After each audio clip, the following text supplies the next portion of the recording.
A classic car. Broke down without warning on a quiet stretch of land.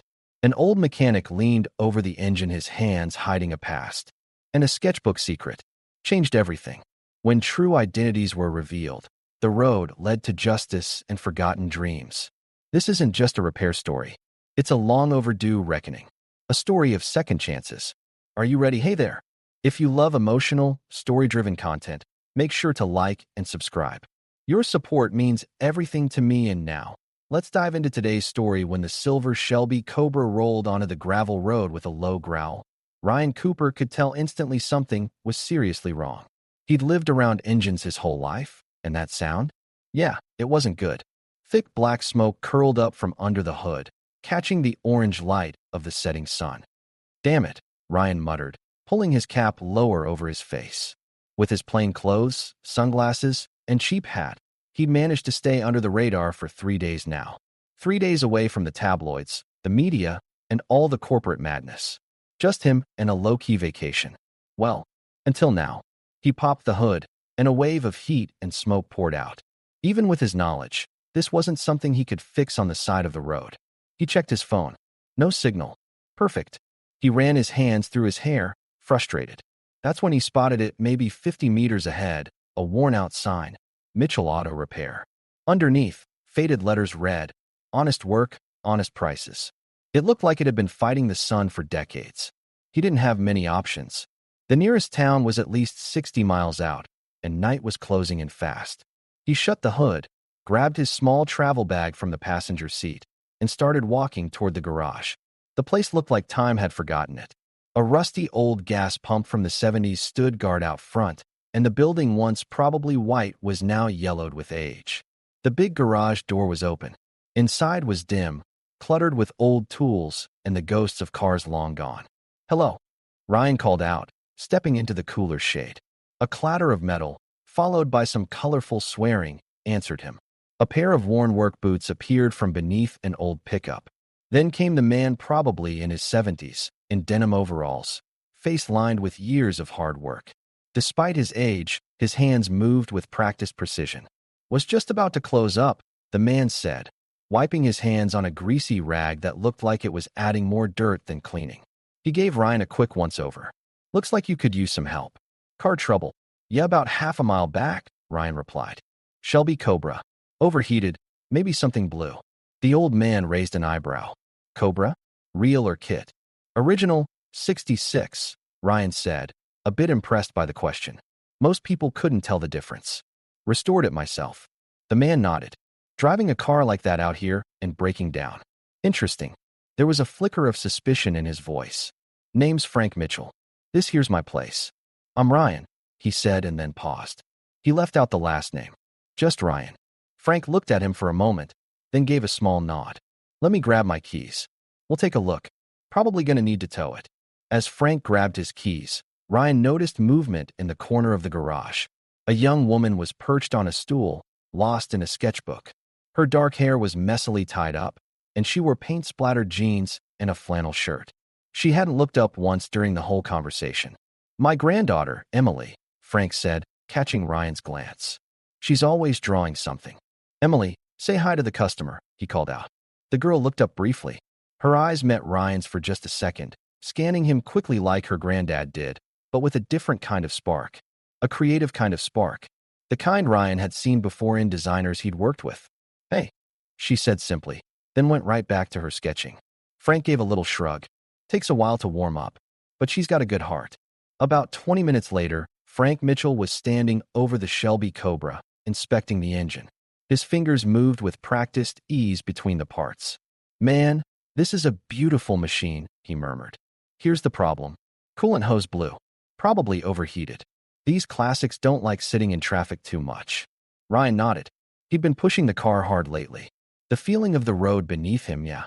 It was the best way to outrun his thoughts. "Can you fix it?" he asked. "Sure," Frank said. "But I'll need a part. Won't be able to get it until morning." Ryan reached for his wallet right away. "I can pay whatever it costs. Doesn't matter, as long as it's fast." Frank held up his greasy hand to stop him. "Money can't make parts appear, kid. There's a motel nearby. It's clean." Ryan was about to insist, but Frank cut him off. Tow and diagnostics are on the house. Call it a favor for a fellow Cobra fan. Ryan blinked, surprised. Most people didn't turn down his money. But Frank's smile, worn down by the years, still felt warm and honest. Sometimes you help a stranger without needing a reason, Frank said. That's what my old man taught me. And hey, it's not every day we get to work on a piece of history. As Frank hooked the Cobra up to his old tow truck, Ryan glanced back at the garage one last time. Emily was standing in the doorway, watching them. Her sketchbook was clutched tightly to her chest. When her eyes met Ryan's, she quickly slipped back inside. As Ryan started walking toward the motel, he heard footsteps behind him a few minutes later. "Wait," a young voice called out. He turned to see Emily jogging to catch up. "Grandpa said I should give you a ride to the motel. It's getting dark." Ryan got into the passenger seat, and as they pulled away, his eyes landed on an open sketchbook page on the dashboard. It was a technical drawing of a car engine, but not any engine he'd seen before. The proportions were different. It looked like something from the future. When they arrived at the motel, Emily suddenly seemed uneasy. "I should go?" Grandpa worried. "Thanks for the ride," Ryan said, stepping out of the car. Just then, Emily's phone rang. Her face changed immediately, worried, tense. "I'm coming," she said quickly and drove off in a hurry. As Ryan watched her car disappear around the corner, he noticed something. She'd left her sketchbook behind. In his motel room, he placed the book on the table. "I should just return it," he muttered. "It's probably private." But curiosity won. The first pages were simple landscapes, faces, random doodles. Then the pages shifted. Page after page of automotive designs, engine layouts, aerodynamic profiles. And finally, a full concept vehicle sleek, made with sustainable materials, powered by a hybrid system. As CEO of Blake Motors, Ryan knew even their billion-dollar R&D teams hadn't come close to something like this. And just like that, he knew. This breakdown wasn't just bad luck. This tiny town, this random encounter, it might just be the most important moment of his life. That night, Ryan couldn't sleep. Emily's sketchbook lay open beside him. The drawings inside, they weren't just technical. They were filled with emotional intelligence. The more he flipped through the pages, the more his awe started to shift into something else: guilt. Midway through the book, something caught his eye. Between a few technical sketches, someone had scribbled some words. "Grandpa coughed again today. I don't think he knows I noticed. He's been hiding the medical bills. If these designs ever work, maybe someone out there will notice. Send out the scholarship app again." Third try. Not expecting a reply. Dreams are for people who are allowed to dream, I guess. "I'm stuck here. He's everything to me." Ryan felt his throat tighten. Emily had applied for the Blake Motors scholarship 3 years in a row and been rejected. His company had turned her away not once, but 3 times. And yet, the designs in her notebook held answers to problems Ryan's billion-dollar R&D teams were still trying to crack. By morning, there was a knock at the door. Ryan rubbed his eyes and checked the time. 7:30 a.m. When he opened the door, Frank Mitchell stood there holding a cup of coffee and a greasy rag. "Your part came in," he said. "Already got it loaded up. Should have your car ready in a few hours." "That fast?" Ryan blinked. "Where do you even find an open parts shop this early?"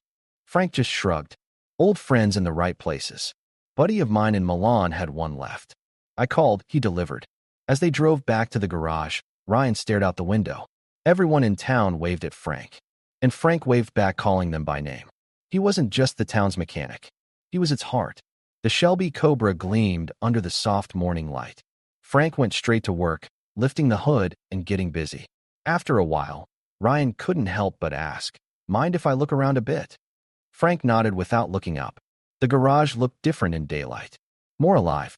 Old and new tools arranged with careful order.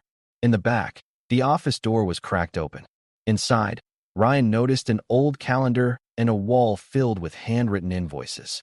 Many of them had notes like, "Paid after harvest," "Half now," "Rest when possible," "No charge," "Community support." But one photo stopped him cold. A black and white picture. A young Frank Mitchell, arm in arm with another man in racing gear, holding a giant trophy. They were standing in front of a race car. And that man was Ryan's father, Jack Cooper. Ryan's heart raced. His father's legendary Indianapolis win. And Frankie had been there. Not just as a spectator, but part of the team. "That was a good day," came Frank's voice behind him. Ryan turned, stunned. "You were there?" "Yeah. 3 seasons on Jack's pit crew. That photo? Championship race, 76. What? What happened after that? Frank's eyes went distant. Life happened. My wife got sick. I had a little girl. There's not much room for family in the racing world. Ryan's voice was shaky. Did my dad really use the injection system you designed? Frank sighed. He did. But instead of hiring me on as an engineer, he went with someone else. Said my sketches had promise, but that was it. 6 months later, Blake Motors rolled out a new model featuring their revolutionary system. Ryan couldn't speak. His father's story had holes. And now, he realized, some of them had been covered up on purpose. Just then, the garage bell rang. I got it, Frank said, stepping out. Ryan stayed in the office, alone. He pulled out his phone. Just enough signal. He typed out 2 quick messages, one to cancel his flight, the other to his company's security division. Start a background check on Frank Mitchell. An hour later, his phone buzzed with a reply. Frank Mitchell equals original fuel injection designer. 1976 prototype patented by Blake Motors. No credit given. Documentation confirmed. Ryan covered the screen with his hand and let out a long breath. Then another message came through. Alert. Tech Drive CEO Martin Chen spotted entering Asheville area. Shelby Cobra sighted. Possible leak. Ryan's eyes widened. Martin Chen, the most ruthless, cutthroat CEO in the industry. Head of Tech Drive. And now, he was in town. After Emily's designs. This wasn't just fate anymore. This was danger at the door. As Frank Mitchell tightened the final bolt, the Shelby Cobra's engine purred to life. Ryan stood by in silence, holding Emily's sketchbook. There was nothing left to hide now. Frank, he said quietly, I haven't been honest with you, or with Emily. I'm actually Ryan Cooper, CEO of Blake Motors. Frank narrowed his eyes. Emily froze. Ryan held out the notebook. I read your designs. What you've created, it's more than talent. It's vision. The world overlooked both of you for too long. But not anymore. Emily's voice was shaky. So, what now? What exactly are you offering us? Ryan took a deep breath. It's not an offer, it's something I owe. Frank, your design was the foundation of my father's success. We never gave you the credit you deserved. It's time to fix that. He pulled a folder from inside his jacket. Inside were 2 things. A legal document retroactively granting Frank Mitchell full patent rights to his original design, along with confirmation of all royalties to be paid in full. And for Emily, a formal job offer. Lead engineer of sustainable vehicle design at Blake Motors, heading up a brand new innovation center, based in Asheville. Frank sat down quietly. Tears welled in his eyes. I never needed the money, he whispered. But the truth, that means everything. Emily slowly picked up the folder and signed. Then she turned to Ryan and gave a small, warm smile. But I'm not leaving, she said gently. Grandpa stays. I stay. Ryan nodded. I figured. That's why we're building the new center right here. From now on, Blake Motors invests in talent wherever it lives. Just then, the garage door creaked open. A young girl stepped inside, holding a notebook.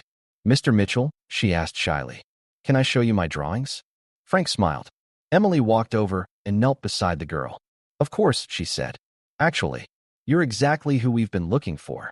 Outside, Ryan stepped toward the Cobra and opened the door. The familiar rumble of the engine filled the air, not the sound of a race anymore, but of a transformation. The sky above had turned to gold.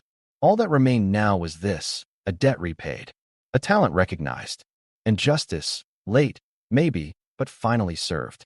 If you'd like to see more stories like this, don't forget to like and subscribe. Your support truly means the world to me. Thank you for being here.